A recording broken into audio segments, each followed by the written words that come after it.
Bet kas tas idejas? Tas arī ir pacēlājs? Tā ir šķērvēja dropla, tautā saucamā. Tā ir paredzēta arī palešu pārvietošanai, bet ar iespēju pacelt to paleti augstāk līdz pat rekuršam.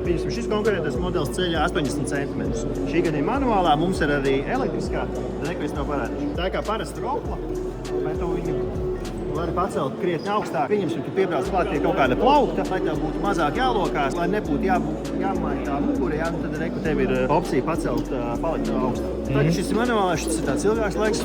Šo te mēs pagarinam. Lūk, un reku tev ir palete, ir pacelta, un tu jau vari vieglāk jau no tās paletes kaut ko izņemt ārā. Ir arī elektriskais, ir arī tāds puselektisks, ka tu pats ar viņu braukā, stumdi viņu, bet elektriskais motors viņu ceļ augšā lejā. Šis te ir hidrauliskais darba galds, hidrauliskā platforma, kas arī paredzēta dažādu preču, lietu novietošanai un pacelšanai augstāk. Pieņemsim, arī autoservisi izmanto šādu preci, ja? Pieņemsim, tu saliec kaut kādas detaļas, var arī motoru uzlikt virsū. Šis te konkrētais ir 350 kg, bet ir arī līdz pat tonnai. Un šeit ir tieši tas pats. Viņš ir manuāls, tu kaut kur piebrauc, kaut ko aizved, tev vajag pacelt augšā to visu un tad tu uzskačā.